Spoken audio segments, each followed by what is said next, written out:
Hi friends, ಎಲ್ಲರಿಗೂ ನಮಸ್ಕಾರ. Sanju job update new ವಿಡಿಯೋಗೆ ಸ್ವಾಗತ. ಈಗ ನೀವು ನೋಡ್ಬೋದು, ಈ ಒಂದು ವಿಡಿಯೋದಲ್ಲಿ ನಾವು ನರ್ಸಿಂಗ್ ಮತ್ತು ಇತರ ತಾಂತ್ರಿಕ ಹುದ್ದೆಗಳಿಗೆ ಕೊಪ್ಪಳದ ಜಿಲ್ಲಾ ಹಾಸ್ಪಿಟಲಲ್ಲಿ ನೇಮಕಾತಿಯನ್ನು ಪ್ರಾರಂಭ ಮಾಡಿದ್ದಾರೆ. ಅದರ ಸಂಪೂರ್ಣ ಮಾಹಿತಿಯನ್ನು ಈ ವಿಡಿಯೋದಲ್ಲಿ ಎಕ್ಸ್ಪ್ಲೇನ್ ಮಾಡ್ತಾ ಹೋಗ್ತೇನೆ. ಸೊ ನೀವು ಈ ವಿಡಿಯೋದ ಪೂರ್ತಿ ವಿಡಿಯೋ ನೋಡಿ ನಿಮಗೆ ಯಾವ್ಯಾವ ಕ್ಯಾಸ್ಟ್ ಕೆಟಗರಿಯಲ್ಲಿ ಯಾವ್ಯಾವ ಪೋಸ್ಟ್ ಬರ್ತದೆ ಮತ್ತು ಯಾವ್ಯಾವ ಡಾಕ್ಯುಮೆಂಟ್ ಬೇಕು ಎಲ್ಲ ಸಂಪೂರ್ಣ ಮಾಹಿತಿಯನ್ನು ಹೇಳ್ತಾ ಹೋಗ್ತೇನೆ. ಹಾಗೆ ಕೂಡ ಅಪ್ಲಿಕೇಶನ್ ಹಾಕೋದನ್ನು ಕೂಡ ಯಾವ ಥರ ಆನ್ಲೈನಲ್ಲಿ ಅಪ್ಲೈ ಮಾಡಬೇಕು ಅಂತೇಳಿ ಲಾಸ್ಟ್ ಎಂಡಲ್ಲಿ ಹೇಳ್ತಾ ಹೋಗ್ತೇನೆ. ಸೊ ಹಂಗಾಗಿ ನೀವು ಪೂರ್ತಿ ವಿಡಿಯೋ ನೋಡಿ, ಟೈಮ್ ಆದರೂ ಪರವಾಗಿಲ್ಲ, ಪೂರ್ತಿ ವಿಡಿಯೋ ನೋಡಿ ನೀವು ಅಪ್ಲಿಕೇಶನನ್ನು ಅಪ್ಲೈ ಮಾಡಿ. ಈಗ ನೀವು ನೋಡ್ತಾ ಇರ್ಬೋದು, ಇಲ್ಲಿ ಕೊಪ್ಪಳದ ಜಿಲ್ಲಾ ಹಾಸ್ಪಿಟಲ್ ಅಂದರೆ ತಾಯಿ ಮತ್ತು ಮಕ್ಕಳದ ಜಿಲ್ಲಾ ಹಾಸ್ಪಿಟಲ್ ಕುಷ್ಟಗಿಯಲ್ಲಿ ಖಾಲಿ ಇರುವ 12 ನರ್ಸಿಂಗ್ ಮತ್ತು ಹಿರಿಯ ಪ್ರಯೋಗಶಾಲೆಯ ತಂತ್ರಗಾರರು ಮತ್ತು ಇನ್ನೂ ಫಾರ್ಮಸಿಸ್ಟ್ ಒಂದು ಹುದ್ದೆಗಳನ್ನು ಕರೆದಿದ್ದಾರೆ. ಅದರ ಸಂಪೂರ್ಣ ಅಂದರೆ ಯಾವ್ಯಾವ ಹುದ್ದೆ ಎಷ್ಟೆಷ್ಟಿದ್ದಾವೆ ಅಂತ ಹೇಳ್ಬಿಟ್ಟು ಇಲ್ಲಿ ಕೊಡ್ತಾ ಹೋಗಿದ್ದಾರೆ. ಈಗ ನೋಡ್ಬೋದು, ಇಲ್ಲಿ 15ನೇ ತಾರೀಕು ಲಾಸ್ಟ್ ಡೇಟ್ ಅಂತ ಕೊಟ್ಟಿದ್ರು. ಸೊ ಅದನ್ನು ವಿಸ್ತರಣೆ ಮಾಡಿ 20ನೇ ತಾರೀಕು ಅಂದರೆ ಇದೇ ತಿಂಗಳು 20ನೇ ತಾರೀಕುವರೆಗೂ ಅವಕಾಶವನ್ನು ಆನ್ಲೈನಲ್ಲಿ ಅಪ್ಲೈ ಮಾಡೋಕ್ಕೆ ಅವಕಾಶವನ್ನು ಮಾಡಿಕೊಟ್ಟಿದ್ದಾರೆ. ಓಕೆ, ಈಗ ಅದನ್ನೇ 15ಕ್ಕೆ ಲಾಸ್ಟ್ ಡೇಟ್ ಕೊಟ್ಟಿದ್ರು, ಅದನ್ನು 20ಕ್ಕೆ ಮುಂದೂಡಲಾಗಿದೆ. ನೀವು ಇಲ್ಲಿ ನೋಡಿ, ಇಲ್ಲಿ ವೆಬ್ಸೈಟ್ ಕಾಣ್ತಾ ಇದೆ www.koppal.nic.in ಅಂತ ಇದೆ. ಇದರಲ್ಲಿ ನಾನು ಈ ವಿಡಿಯೋ ಕೆಳಗಡೆ ಲಿಂಕನ್ನು ಕೊಟ್ಟಿರ್ತೀನಿ. ಆ ಡೈರೆಕ್ಟ್ ಲಿಂಕನ್ನು ಕ್ಲಿಕ್ ಮಾಡಿ ನೀವು ಡೈರೆಕ್ಟ್ ಅಪ್ಲಿಕೇಶನನ್ನು ಹಾಕ್ಬೋದು. ಸೊ ಇದು ಸ್ಟಾರ್ಟ್ ಮಾಡೋಕ್ಕಿಂತ ಮೊದಲಾಗಿ ನಾನು ಯಾವುದೇ ಒಂದು ವಿಡಿಯೋ ಮಾಡಿದರೂ ಕೂಡ ಅಧಿಕೃತವಾದಂತಹ ನೋಟಿಫಿಕೇಷನನ್ನು ಹಾಕಿ ಎಕ್ಸ್ಪ್ಲೇನ್ ಮಾಡ್ತಾ ಹೋಗ್ತೇನೆ. ಸೊ ಹಂಗಾಗಿ ನೀವು ನನ್ನ ಜೊತೆಗೆ ಕಾಂಟ್ಯಾಕ್ಟ್ ಇರಲು ಸಬ್ಸ್ಕ್ರೈಬ್ ಆಗಿ, ದಯವಿಟ್ಟು ಸಬ್ಸ್ಕ್ರೈಬ್ ಆಗಿ. ವಿಡಿಯೋ ಏನಾದರೆ ಇಷ್ಟ ಆಗಿಲ್ಲ ಅಂದರೆ ಡಿಸ್ಲೈಕ್ ಮಾಡಿ, ಇಲ್ಲಾಂದರೆ ಲೈಕ್ ಮಾಡಿ. ದಯವಿಟ್ಟು ಸಬ್ಸ್ಕ್ರೈಬ್ ಆಗಿ, ನಮಗೆ ಸ್ವಲ್ಪ ಸ್ಪಿರಿಟ್ ಸಿಗ್ತದೆ ನೆಕ್ಸ್ಟ್ ವಿಡಿಯೋ ಮಾಡೋಕ್ಕೆ. ಸೊ ನೆಕ್ಸ್ಟ್ ನೋಡ್ತಾ ಹೋಗೋಣ. ಇಲ್ಲಿ ನೀವು ನೋಡ್ಬೋದು, ಇದು ಗುತ್ತಿಗೆ ಆಧಾರದ ಮೇಲೆ ನೇಮಕಾತಿ ಇರ್ತದೆ. ನೀವು ನರ್ಸಿಂಗ್ ಪೋಸ್ಟ್ಗೆ 12 ಹುದ್ದೆಗಳು, ಕ್ರಿಯಾ ಪ್ರಯೋಗಶಾಲೆಯ ತಾಂತ್ರಿಕರಿಗೂ ಒಂದು ಹುದ್ದೆಗಳು ಮತ್ತು ಫಾರ್ಮಸಿಸ್ಟ್ ಒಂದು ಹುದ್ದೆಗಳನ್ನು ಕರೆದಿದ್ದಾರೆ. ನೀವು ನೋಡ್ಬೋದು, ಕ್ವಾಲಿಫಿಕೇಶನ್ ಏನೇನು ಇರಬೇಕಪ್ಪ ಅಂತ ಹೇಳಿದರೆ, ಮಾನ್ಯತೆ ಪಡೆದಂತಹ ಸಂಸ್ಥೆಯಿಂದ GNM BSc GNM ಮಾಡಿದವರು ಅಪ್ಲೈ ಮಾಡ್ಬೋದು, ನರ್ಸಿಂಗ್ ಮಾಡಿದವರು ಅಪ್ಲೈ ಮಾಡ್ಬೋದು. ಇದು ಕರ್ನಾಟಕದ ಕೌನ್ಸಿಲಿಂಗ್ ಕಡ್ಡಾಯವಾಗಿ ನೋಂದಾಯಿಸಿರಬೇಕು ಅಂತ ಹೇಳಿದೆ. ಇದು ಸ್ಯಾಲ್ರಿ ನೀವು ನೋಡಪ್ಪ, ಇಲ್ಲಿ ಸ್ಯಾಲ್ರಿ ಕೂಡ ಕೊಟ್ಟಿದ್ದಾರೆ. 16,067 ರೂಪಾಯಿ ಸ್ಯಾಲ್ರಿಯನ್ನು ಕೂಡ ಇಲ್ಲಿ ಕೊಡ್ತಾ ಹೋಗ್ತಾರೆ. ಹಾಗೆ ಕ್ರಿಯಾ ಪ್ರಯೋಗ ಶಾಲಾ ತಾಂತ್ರಿಕರು ಅಂತ ಹೇಳ್ಬಿಟ್ಟು SSLC ಮತ್ತು ತತ್ಸಮಾನ ತೇರ್ಗಡೆಗೊಂಡಿರಬೇಕು. ಕರ್ನಾಟಕ ರಾಜ್ಯ ಅರೆವೈದ್ಯಕೀಯ ಮಂಡಳಿಯ ನಡೆಸುವಂತಹ ಪ್ರಯೋಗಶಾಲೆ ತಾಂತ್ರಿಕದಲ್ಲಿ 3 ವರ್ಷದ ಡಿಪ್ಲೊಮಾ ಯಾರು ಮಾಡಿರ್ತಾರೋ ಸೊ ಅವರು ಕೂಡ ಇದಕ್ಕೆ ಅಪ್ಲೈ ಮಾಡ್ಬೋದು. ಅಥವಾ PUC ವಿಷಯ ಸೈನ್ಸಲ್ಲಿ ಉತ್ತೀರ್ಣರಾದರೂ ಕೂಡ ಮತ್ತೆ 2 ವರ್ಷ ಸೈನ್ಸ್ ಮಾಡಿ 2 ವರ್ಷ ಪ್ರಯೋಗಶಾಲೆ ತಾಂತ್ರಿಕ ತರಬೇತಿಯನ್ನು ಪಡೆದವರು ಕೂಡ ಇಲ್ಲಿ ಅಪ್ಲಿಕೇಶನನ್ನು ಅಪ್ಲೈ ಮಾಡ್ಬೋದು. ಇನ್ನು ಫಾರ್ಮಸಿಸ್ಟ್ ಅಂತ ಹೇಳ್ಬಿಟ್ಟು B ಫಾರ್ಮ್ ಮತ್ತು D ಫಾರ್ಮ್ ಮಾಡಿದಂತಹ ಎಲ್ಲ ವಿದ್ಯಾರ್ಥಿಗಳು ಕೂಡ ಈ ಒಂದು ಪೋಸ್ಟ್ಗೆ ಅಪ್ಲಿಕೇಶನನ್ನು ಅಪ್ಲೈ ಮಾಡ್ಬೋದು. ಸ್ಯಾಲ್ರಿ ಕೂಡ ಎಲ್ಲರಿಗೂ ಸೇಮ್ ಇರ್ತದೆ. 16,067 ರೂಪಾಯಿ ಸ್ಯಾಲ್ರಿ ಎಲ್ಲರಿಗೂ ಕೂಡ ಸೇಮ್ ಇರ್ತದೆ. ನೋಡ್ಬೋದು ನೀವೀಗ. ಈಗ ಈ ನರ್ಸಿಂಗಿಗೆ 12 ಪೋಸ್ಟ್ ಇದ್ದಾವೆ. ಆ 12 ಪೋಸ್ಟ್ ಪೂರ್ತಿ ಒಂದು ಎಷ್ಟೆಷ್ಟು ಪೋಸ್ಟ್ ಇದಾವೆ ಅಂತ ಹೇಳ್ಬಿಟ್ಟು ಇಲ್ಲಿ ಕೊಡ್ತಾ ಹೋಗಿದ್ದಾರೆ. ಇಲ್ಲಿ ನೋಡ್ಬೋದು, GM ಅಲ್ಲಿ ಅದರ್ಸ್ಗೆ 1 ಪೋಸ್ಟು, ಫಿಮೇಲ್ಗೆ 2 ಪೋಸ್ಟು ಮತ್ತು ರೂರಲ್ಗೆ 1, ಟೋಟಲ್ 4 ಅಂತ ಹೇಳ್ಬಿಟ್ಟು GMಗೆ ಕೊಟ್ಟಿದ್ದಾರೆ. ಇನ್ನು ಕೆಟಗರಿಯಲ್ಲಿ ಈಗ ಸದ್ಯ ಒಳ ಮೀಸಲಾತಿ ಜಾರಿಯಾಗಿದ್ದು, ಒಳ ಮೀಸಲಾತಿ ಜಾರಿ ಆದಂಥ ಸಂದರ್ಭದಲ್ಲಿ ABC ಎನ್ನುವಂತಹ ಒಂದು ವರ್ಗವನ್ನು ಮಾಡಿದ್ದಾರೆ.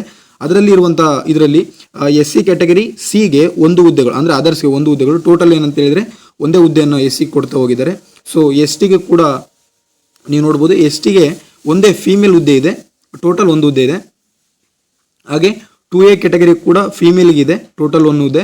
ಹಾಗೆ ಥರ್ಡ್ ಬಿಗೆ ಕೂಡ ಥರ್ಡ್ ಬಿ ಅಲ್ಲ 2Bಗೆ ಕೂಡ 1 ಹುದ್ದೆ ಇದೆ. ಥರ್ಡ್ Aಗೆ ಕೂಡ 1 ಹುದ್ದೆ, ಥರ್ಡ್ ಬಿಗೆ ಕೂಡ 1 ಹುದ್ದೆ. ಅದರ್ಸ್ಗೆ ಯಾರು ಬೇಕಾದರೂ ಅಪ್ಲೈ ಮಾಡ್ಬೋದು. ಟೋಟಲ್ ಈಗ ನೀವು ನೋಡ್ಬೋದು, ಅದರ್ಸ್ಗೆ 5 ಹುದ್ದೆಗಳು, ಹಾಗೆ ಫಿಮೇಲ್ಗೆ 4 ಹುದ್ದೆಗಳು, ಫಿಮೇಲ್ಗೆ 4 ಹುದ್ದೆಗಳು ಮತ್ತು ರೂರಲ್ಗೆ 1 ಹುದ್ದೆಗಳು, ಟೋಟಲ್ 10 ಹುದ್ದೆಗಳಾಯಿತು. ಈ 10 ಹುದ್ದೆಗಳು ನರ್ಸಿಂಗ್ ಆಯಿತು. ಇನ್ನು ಮುಖ್ಯುಳಿದ ವೃಂದದಲ್ಲಿ GMಗೆ 1 ಕೊಟ್ಟಿದ್ದಾರೆ, ಆಮೇಲೆ STಗೆ 1 ಕೊಟ್ಟಿದ್ದಾರೆ, ಟೋಟಲ್ 2. STಗೆ ಮುಖ್ಯುಳಿದ ವೃಂದದ ಅಂತ ಹೇಳಿ 2 ಕೊಟ್ಟಿದ್ದಾರೆ, GMಗೆ 1, STಗೆ 2 ಕೊಟ್ಟಿದ್ದಾರೆ. ಕಿರಿಯ ಪ್ರಯೋಗಶಾಲೆ ತಂತ್ರಜ್ಞಾನರು ಹುದ್ದೆಗಳು ಅಂದರೆ GM ಅದರ್ಸ್ ಜಿ ಎಮ್ಗೆ ಒಂದು ಸೀಟ್ ಕೊಟ್ಟಿದ್ದಾರೆ. ಇದು ಕೂಡ ಫಾರ್ಮಸಿ ಕೂಡ ಒಂದು ಸೀಟ್ಗಳನ್ನು ಕೊಟ್ಟಿದ್ದಾರೆ. ಆಯ್ಕೆ ವಿಧಾನ ಹೇಗಿರುತ್ತೆ ಅಂತ ಹೇಳಿದರೆ, ಆಯ್ಕೆ ವಿಧಾನ ನೀವು ನೋಡ್ಬೋದು. ಅಂದರೆ ಒಂದು ಏನು ಮಾಡ್ತಾರಪ್ಪ ಅಂತ ಹೇಳಿದರೆ, ನೀವು ಅಪ್ಲಿಕೇಶನ್ ಹಾಕುವಂತಹ ಅಪ್ಲಿಕೇಶನ್ನ ಕಲೆಕ್ಟ್ ಮಾಡ್ಕೊಂಡ್ಬಿಟ್ಟು ಒಂದು ಮೆರಿಟ್ ಲಿಸ್ಟನ್ನು ಸೆಲೆಕ್ಷನ್ ಮಾಡಿ, ನೀವು ತೆಗೆದಿರುವಂತಹ ಪರ್ಸಂಟೇಜ್ ಮೇಲೆ ಅಲ್ಲಿ ನಿಮ್ಮ ಒಂದು ಸೆಲೆಕ್ಷನನ್ನು ಮಾಡ್ತಾ ಹೋಗ್ತಾರೆ. ಇದು ಏನಪ್ಪ ಅಂತ ಹೇಳಿದರೆ, ಇದು ಗುತ್ತಿಗೆ ಆಧಾರದ ಮೇಲೆ ಇರ್ತದೆ. ಆಯ್ಕೆ ಸಮಿತಿ ನೇಮಕ ಮಾಡ್ತದೆ. ತಾತ್ಕಾಲಿಕ 1 ವರ್ಷದ ಅವಧಿಗೆ ಮಾತ್ರ ಇದು ಸೀಮಿತವಾಗಿರುತ್ತದೆ. ಅಂದರೆ 1 ವರ್ಷದ ಮಾತ್ರ ನೇಮಕಾತಿಯನ್ನು ಮಾಡ್ಕೊಳ್ತಾರೆ. ಅರ್ಜಿ ಸಲ್ಲಿಸುವ ಅಭ್ಯರ್ಥಿಗಳ ವಯಸ್ಸು 45 ವಯಸ್ಸು. ಅರ್ಜಿ ಸಲ್ಲಿಸುವ ಅಭ್ಯರ್ಥಿಗಳ ವಯಸ್ಸು ಗರಿಷ್ಠ 45. ಅದನ್ನು 45 ಮೀರಬಾರ್ದು ಅಂತ ಹೇಳಿದ್ದಾರೆ. 45ಕ್ಕಿಂತ ಒಳಗಿರೋರು ಇದಕ್ಕೆ ಅಪ್ಲಿಕೇಶನನ್ನು ಅಪ್ಲೈ ಮಾಡಬೇಕು. ನೇಮಕಾತಿಯು ಕಾರ್ಯಕ್ರಮದ ಮುನ್ಸೂಚನೆಯಲ್ಲಿ ಅಂದರೆ ಸೀಟ್ ಏನಾದರೂ ನೇಮಕಾತಿ ಅಂತ ಎಷ್ಟು ಸೀಟನ್ನು ಇದನ್ನು ಮಾಡಿರ್ತಾರೆ ಅಷ್ಟಕ್ಕೆ ಕೂಡ ಇದು ಸೀಮಿತವಾಗಿರುತ್ತೆ ಅಂತ ಹೇಳ್ಬಿಟ್ಟು ಇದು ಇಲ್ಲಿ ಕೊಡ್ತಾ ಹೋಗಿದ್ದಾರೆ. ಆಮೇಲೆ ಅಭ್ಯರ್ಥಿಯು ಕರ್ತವ್ಯಕ್ಕೆ ಹಾಜರಾಗುವ ಎಲ್ಲ ಮೂಲ ದಾಖಲೆಗಳನ್ನು ಅಥವಾ ಅಂಕಪಟ್ಟಿಯಲ್ಲಿ ಇರುವಂತಹ ಪ್ರತಿಯೊಂದು ಸಮಿತಿಗೆ ನೀವೇನು ಅಪ್ಲಿಕೇಶನನ್ನು ಹಾಕಿರ್ತೀರ ಅದನ್ನು ಸಂಪೂರ್ಣವಾಗಿ ಅವರಿಗೆ ಸಬ್ಮಿಟ್ ಮಾಡಬೇಕು ಅಂತ ಹೇಳಿದ್ದಾರೆ. ಇಲ್ಲಿ ನಾನು ಇದು ನೋಟಿಫಿಕೇಶನನ್ನು ಕೆಳಗಡೆ ಕೊಡ್ತಾ ಹೋಗ್ತೀನಿ. ಇದರ ಒಂದು ಮಾಹಿತಿಯನ್ನು ನೀವು ನೀಟಾಗಿ ನೋಡ್ಕೊಳ್ಳಿ. ಆಮೇಲೆ ಇಲ್ಲೊಂದು ಏನೋ ಕೊಟ್ಟಿದ್ದಾರೆ ತಡ್ರಿ. ಗುತ್ತಿಗೆ ಆಧಾರದ ಮೇಲೆ ಆಯ್ಕೆ ಹೊಂದಿರುವುದರಿಂದ ಕರ್ತವ್ಯಕ್ಕೆ ಹಾಜರಾಗುವ ಮೊದಲು ಷರತ್ತು ಮತ್ತು ನಿಯಮಗಳನ್ನು ಒಪ್ಪಿಕೊಂಡು 10 ರೂಪಾಯಿ ಅಂದರೆ 100 ರೂಪಾಯಿಗಳ ಛಾಯಾಪತ್ರ ಅಂದರೆ ಒಂದು ಬಾಂಡನ್ನು ಮುಚ್ಚಳಿಕೆ ಪತ್ರಗಳನ್ನು ಕೂಡ ನೀವು ಅವರಿಗೆ ಕೊಡ್ತಾ ಹೋಗಬೇಕು. ಈಗ ವೆರಿ ವೆರಿ ಇಂಪಾರ್ಟೆಂಟ್ ಅಂತ ಹೇಳಿದರೆ ಈ ಒಂದು ಅಪ್ಲಿಕೇಶನ್ ಹಾಕುವಂತಹ ಇದಕ್ಕೆ ವಿದ್ಯಾರ್ಹತೆ ಏನೇನು ಇರಬೇಕಪ್ಪ ಅಂತ ಹೇಳಿದರೆ, ನರ್ಸಿಂಗ್ ಬೋರ್ಡಿಂದ ನೀವು GNM ಅಥವಾ BSc ನರ್ಸಿಂಗ್ನ ಒಂದು ಇದನ್ನು ಹೊಂದಿರಬೇಕು. 2 ವರ್ಷಗಳ ಕಾಲ ನಿಮ್ಮ ಅನುಭವ ಹೊಂದಿರಬೇಕು. ಕನಿಷ್ಠ 45 ವಯಸ್ಸು ಇರಬೇಕು. ಅದು 45 ವಯಸ್ಸನ್ನು ಮೀರಿರಬಾರ್ದು. ಹಾಗೆ ಕೂಡ 2 ವರ್ಷ ನಿಮಗೇನಾದರೂ ಸರ್ವಿಸ್ ಇರಬೇಕು. ಅಂದರೆ ನೀವು ಯಾವುದೇ ಹಾಸ್ಪಿಟಲಲ್ಲಿ ಕೂಡ 2 ವರ್ಷ ನೀವು ಸರ್ವಿಸ್ ಮಾಡಿದರೆ ಮಾತ್ರ ನಿಮಗೆ ಇದಕ್ಕೆ ಅವೈಲೇಬಲ್ ಎಕ್ಸ್ಪೀರಿಯನ್ಸ್ ಲೆಟರ್ 2 ಇಯರ್ಸ್ದು ಬೇಕಾಗ್ತದೆ. ಹೊಸದಾಗಿ ನೇಮಕಾತಿ ಪ್ರಕ್ರಿಯೆ ಒಳಪಡುವಂತಹ ನರ್ಸಿಂಗ್ ವೇತನದ ಕನಿಷ್ಠ ವೇತನವನ್ನು ಮಾರ್ಗಸೂಚಿಯಂತೆ ಭಾವಿಸುವುದು.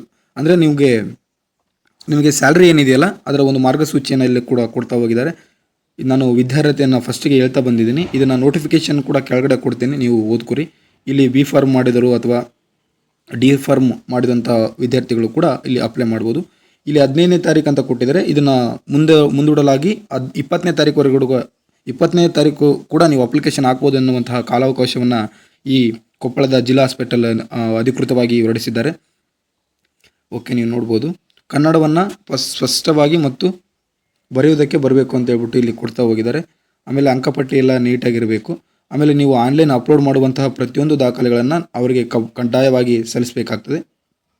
ಇನ್ನು ವಯೋಮಿತಿಯ ಒಂದು ಇದನ್ನು ನೋಡ್ಬೋದು. ಕನಿಷ್ಠ 18 ವರ್ಷ ಇರಬೇಕು ಎಲ್ರಿಗೂ. 45 ವರ್ಷವನ್ನು ಮೀರಿರಬಾರ್ದು. 45 ವರ್ಷ ಒಳಗೆ ಇರುವಂತಹ ಅಭ್ಯರ್ಥಿಗಳು ಮಾತ್ರ ಇದಕ್ಕೆ ಅರ್ಹರು ಅಂತ ಹೇಳ್ಬೋದು. ನೀವು ಮೀಸಲಾತಿಗಳನ್ನು ಅಂದರೆ ಜಾತಿ ವರ್ಗ ಮೀಸಲಾತಿ ಕೋರ ಬಯಸುವಂತಹ ಯಾವ ಅಭ್ಯರ್ಥಿಗಳು ಅದರ ಪ್ರಮಾಣ ಪತ್ರವನ್ನು ನೀವು ಕಡ್ಡಾಯವಾಗಿ ಅವರಿಗೆ ಸಲ್ಲಿಸಬೇಕಾಗ್ತದೆ. ನೀವು ನೋಡ್ಬೋದು, ನಿಮ್ಮ ಅಪ್ಲಿಕೇಶನ್ ಹಾಕುವಂತಹ ವಿದ್ಯಾರ್ಥಿಗಳು ಪ್ರತಿಯೊಂದು ಡಾಕ್ಯುಮೆಂಟ್ಗಳನ್ನು ಪ್ರಮಾಣ ಪತ್ರವನ್ನು ನೀವು ರೆಡಿ ಮಾಡ್ಕೊಂಡು ಇಟ್ಕೊಂಡಿರಬೇಕು. ಇಂಟರ್ನ್ಶಿಪ್ ಅಂಕಗಳನ್ನು ಪರಿಗಣಿಸುವುದಿಲ್ಲ ಅಂತ ಇಲ್ಲಿ ಮೆನ್ಷನ್ ಮಾಡ್ತಾ ಹೋಗಿದ್ದಾರೆ. ಸೊ ನೀವು ಸಂಬಂಧಿಸಿದ ಪ್ರಾಧಿಕಾರದಲ್ಲಿ ನೋಂದಣಿ ಮಾಡಿಸಿ ಪ್ರಮಾಣ ಪತ್ರವನ್ನು ಮಾಡಿಸಿರಬೇಕು, ಹಾಜರುಪಡಿಸಬೇಕಂತ ಹೇಳಿದ್ದಾರೆ. ನಿಮ್ಮ SSLC ಮಾರ್ಕ್ಸ್ ಕಾರ್ಡಲ್ಲಿ ಯಾವ ಥರ ಇದೆಯಲ್ಲ ಅದನ್ನು ಅಪ್ಲೋಡ್ ಮಾಡಿ ದಿನಾಂಕವನ್ನು ಪರಿಗಣಿಸಲಾಗುತ್ತದೆ, ಜನ್ಮ ದಿನಾಂಕವನ್ನು. ದ್ವಿತೀಯ PUCಯಲ್ಲಿ ವಿಜ್ಞಾನ ವಿಷಯದಲ್ಲಿ ಉತ್ತೀರ್ಣರಾಗಿ ಕರ್ನಾಟಕ ಅರೆ ವೈದ್ಯಕೀಯ ಅಂದರೆ ನೀವು ಡಿಪ್ಲೊಮಾ 2 ವರ್ಷ ಡಿಪ್ಲೊಮಾ ಏನಾದರೂ ಮಾಡಿದರೆ PUC ಅಂಕಪಟ್ಟವನ್ನು PUC ನಿಮ್ಮ ಮಾರ್ಕ್ಸ್ ಕಾರ್ಡನ್ನು ಕೂಡ ಅಲ್ಲಿ ಅಪ್ಲೋಡ್ ಮಾಡಬೇಕು. ನೀವು ವಿವಿಧ ಏನಾದರೂ ಮೀಸಲಾತಿಯನ್ನು ಕೋರಿದರೂ ಕೂಡ ಅದರ ಒಂದು ಪ್ರಮಾಣ ಪತ್ರವನ್ನು ಕೂಡ ನೀವು ಅಪ್ಲೈ ಮಾಡಬೇಕು. ಮತ್ತು ಇನ್ನೇನು ಎಕ್ಸ್ಪೀರಿಯನ್ಸ್ ಲೆಟರ್ 2 ಇಯರ್ಸ್ ನೀವೇನಾದರೂ ನಿಮ್ಮ ಯಾವುದೇ ಹಾಸ್ಪಿಟಲಲ್ಲಿ ನೀವೇನಾದರೂ ಈಗ ಹಾಸ್ಪಿಟಲಲ್ಲಿ ವರ್ಕ್ ಮಾಡ್ತಿದ್ದೀರಾ ಪ್ರೈವೇಟ್ ಹಾಸ್ಪಿಟಲಲ್ಲಿ ಅಂತ ಹೇಳಿದರೆ ಅವರ ಎಕ್ಸ್ಪೀರಿಯನ್ಸ್ ಲೆಟ್ರ್ 2 ಇಯರ್ಸ್ ಕೊಡ್ತಾರೆ. ಸೊ ನೀವು ಅದನ್ನು ಇಸ್ಕೊಂಡು ಇಲ್ಲಿ ಅಪ್ಲೋಡ್ ಮಾಡಿ ನಿಮ್ಮನ್ನ ಬೇಗ ಒಂದು ಅಂದರೆ ನಿಮಗೆ ಪ್ರಿಫರೆನ್ಸನ್ನು ಜಾಸ್ತಿ ಕೊಡ್ತಾ ಹೋಗ್ತಾರೆ ಅಂತೇಳಿ ಇಲ್ಲಿ ನೀವು ನೋಡ್ತಾ ಇರ್ಬೋದು. ಈ ಫೋಟೋ ಸೈಜು ಮತ್ತು ಪ್ರತಿಯೊಂದನ್ನು ನಾನು ನೆಕ್ಸ್ಟ್ ಒಂದು ವಿಡಿಯೋದಲ್ಲಿ ಈಗ ಯಾವ್ಯಾವ ಡಾಕ್ಯುಮೆಂಟು ಏನೇನು ಮತ್ತು ಯಾವ ಏಜ್ ಮತ್ತು ವಿದ್ಯಾರ್ಥಿ ಏನಿರಬೇಕು ಎಷ್ಟೆಷ್ಟು ಪೋಸ್ಟ್ ಹಂಚಿಕೆಯನ್ನು ಮಾಡಿದ್ದಾರೆ ಅಂತ ಹೇಳ್ತಾ ಹೋಗಿದ್ದೀನಿ. ಸೊ ನಾವು ನೆಕ್ಸ್ಟ್ ಒಂದು ವಿಡಿಯೋದಲ್ಲಿ ಈ ಆನ್ಲೈನ್ ಅಪ್ಲಿಕೇಶನ್ ಹಾಕೋದು ಹೇಗೆ ಅಂತ ಹೇಳ್ಬಿಟ್ಟು ಸಂಪೂರ್ಣ ಮಾಹಿತಿಯನ್ನು ನಿಮಗೆ ಎಕ್ಸ್ಪ್ಲೇನ್ ಮಾಡ್ತಾ ಹೋಗ್ತೇನೆ. ಸೊ ನಿಮಗೆ ಈ ವಿಡಿಯೋ ಇಷ್ಟ ಆಗಿದ್ರೆ ಲೈಕ್ ಮಾಡಿ, ಇಲ್ಲಾಂದರೆ ಖಂಡಿತವಾಗಿ ಡಿಸ್ಲೈಕ್ ಮಾಡಿ. ದಯವಿಟ್ಟು ಸಬ್ಸ್ಕ್ರೈಬ್ ಮಾಡೋದನ್ನು ಮಾತ್ರ ಮರಬೇಡಿ. Thank you so much.